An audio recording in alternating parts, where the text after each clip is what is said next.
Welcome back to more of Castlevania Circle of the Moon, where last time we left off we moved a lot of boxes and we defeated death.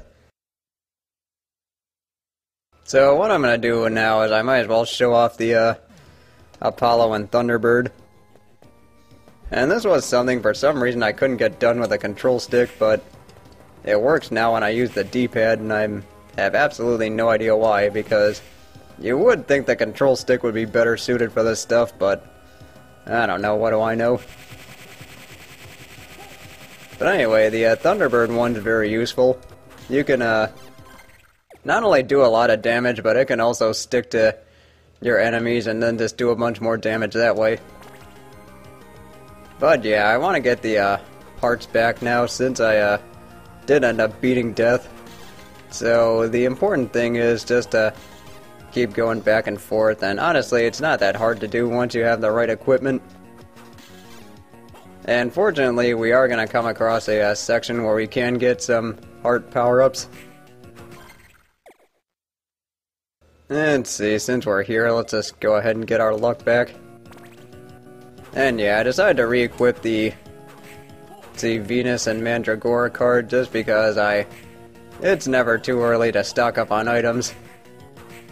Anyway, this is an interesting mook. The golem keeps crawling after you defeat its legs, and then you can just jump to the other side and then it can't turn around. Kinda cruel to taunt this thing like that, but at the same time this thing can do a lot of damage if it catches up to you. Ooh, a night suit. I don't think that's gonna be much of a use for me here, but you know, I didn't even know golems could drop that thing. Learn something new every day, right? So let's see, I think what I'm gonna do for this part is just show off the new section, maybe get some new things in one of the other sections, and then just call it there. I think I'm gonna split the underground waterway into two sections, and I was thinking about splitting the underground warehouse into two sections, but just decided to get through it all in one part. I have no idea how it's gonna look in editing, but oh well. Anyway, we got some new enemies here, which is one thing that's kinda unique about this particular section, is that enemies can change, and they can also be extremely annoying, especially when those arachnes end up catching you with their spider webs. Not only does it do damage, you can't move all that well with it. Okay, another strength ring, well that helps. But yeah, I do want to go back since I can get some more stuff with a wall jump. I mean, we might as well cover that now while we're here. I mean, I was thinking about doing all that at the end, but at the same time, since we're here, we might as well take care of it now. Let's see, what I want to get out of the arachnes is that, well, I don't want to get hidden by a spider web, but what I want to get out of the arachnes is a heart high, which is an excellent power-up for restoring hearts. And of course, grizzlies can drop spicy meat, which is always good. Not just in real life, but good for restoring your health. And of course, the boomerang makes things a lot easier here. But then again, I am getting some strength rings, you know, just in case I do end up making it to a tough boss. Let's just take care of you that way. And I do miss the backstep that they feature in Harmony of Dissonance and Aria of Sorrow in this game, but you know, since this was one of the first GBA games, I guess they didn't really have, or didn't really understand the technology enough to include that stuff. But then again, the controls are already, or I guess the controls are set up in a way that, let's see, where do I want to go? Oh, damn it, I missed one. Yeah, I'll just go back for it. But yeah, what I was saying was that the controls were set up so that L and R already had particular functions. So, I mean, I don't think they could have included it. But at the same time, it would have made things a little bit more convenient with the way some of these enemies are. And of course, we got these guys back. Now we got a nice little magic refill, that's always good. But yeah, I'm just gonna take out this part and then go back to the beginning of the underground waterway and then show off a few things there. And I would rather have more than one luck ring, just so I can get the particular items necessary in that section. I mean, you can still make it without said items, but at the same time, it's just gonna make things a lot easier if I have it. So let's just go ahead and kill some more things here by sliding. See, the next one should be here. Let's just take care of you while we're here. I'm actually surprised those things didn't change yet. We will actually be running into wind demons pretty soon. Okay, that was excellent. But yeah, we're going to be running into wind demons at some point, and I am going to show those off. And they do have some pretty nasty attacks, so that is one thing we are going to have to take into account while we're playing this. Let's just go ahead and take care of you guys. But yeah, that's just some more health, which is always good. Especially because I do find the underground waterway to be probably the hardest section in this game. And I mean, there's all sorts of differing opinions on what the toughest part is, but I mean, that's just my opinion on it. And I mean, I'll show off everything and I'll just let you guys be the judges of that. And also what I don't need is to be getting hit here. But I am kind of playing this like I'm in thief mode, and I will show off thief mode at the extra video. I mean, I do have various thoughts on how they handle the design of this game, but at the same time, I'm just going to get to those when we get to the end of the game. Let's just take care of you guys.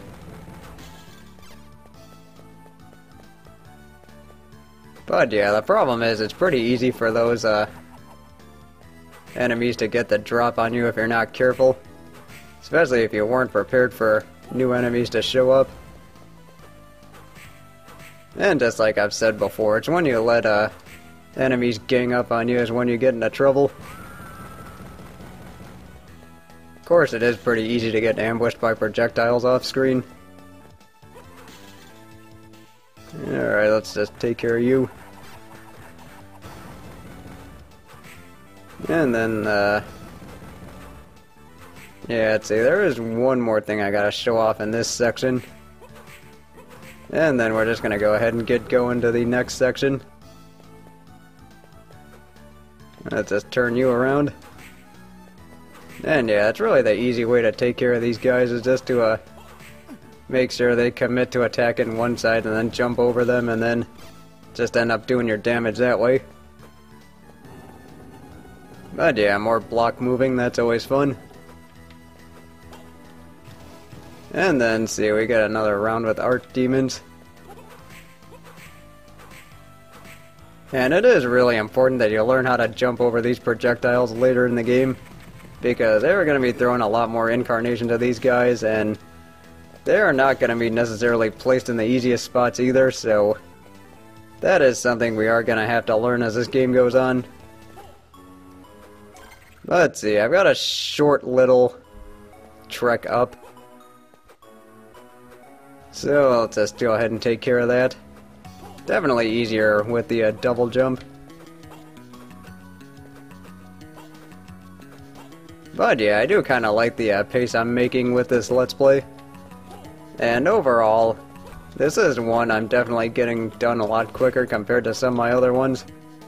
I mean, there's all sorts of various factors for that, like how much work I had to do or how much school or those kind of things.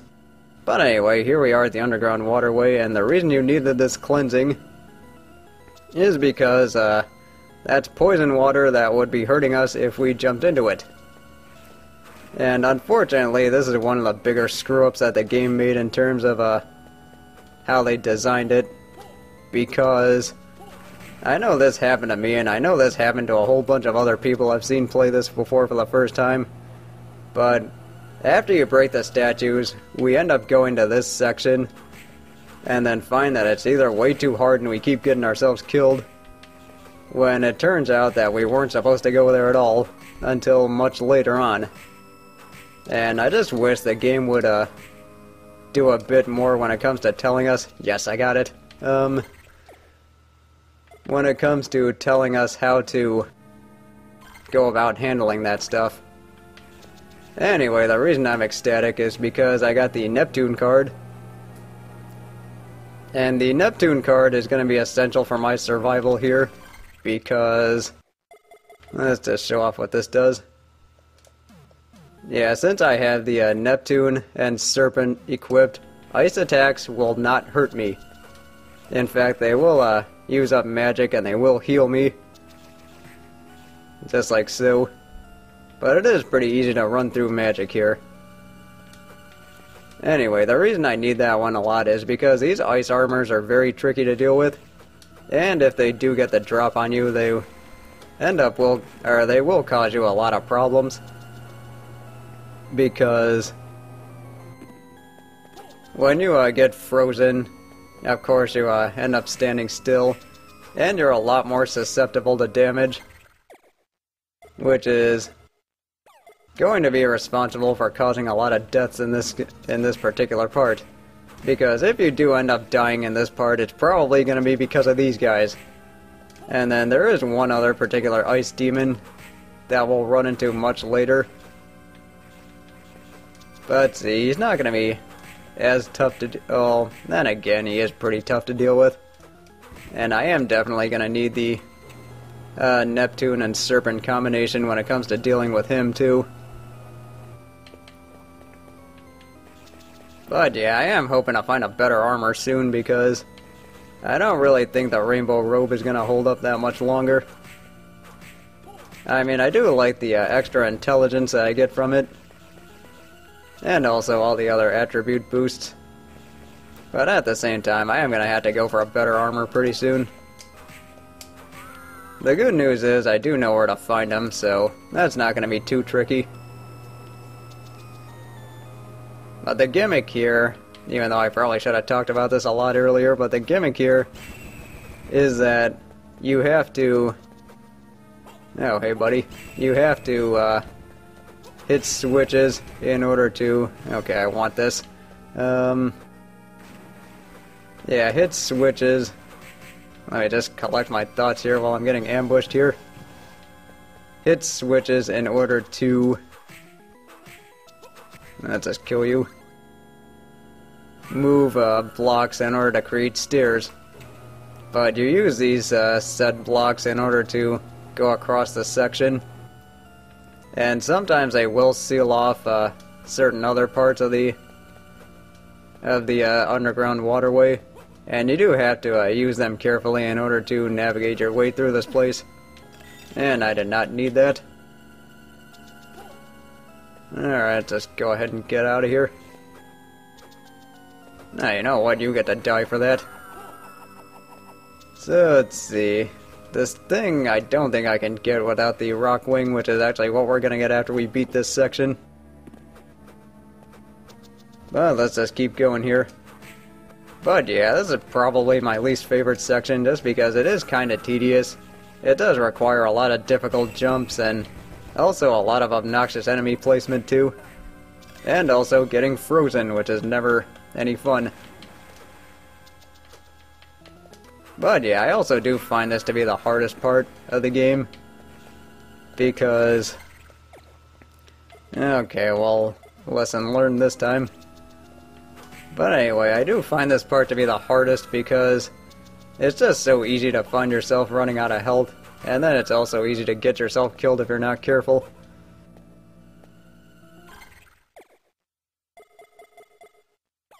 And yeah, I'm gonna be doing a lot of card switching here, but that's just something that's part of the game here. And we got a new enemy, we got a witch. And basically all the witch does is just fire projectiles to the outside of her. Although I also liked in that continue of Mickey Mousecapade where it was like, witch, wow! And then they just all end up making jokes. Which is one thing I do like about continue, is that they always find a way to keep things fresh. I mean, they do have pretty similar jokes, but at the same time, they do a good job working with what they got. So, let's see, where am I now? Yeah, there's also going to be a lot of hidden stuff here. That's going to be a lot trickier to access without, the rock wing. So, just take care of you this way. See what's over here. Yeah, actually I think we might be getting close to the boss. But then again, I probably am going to, call it before then. Not really sure yet.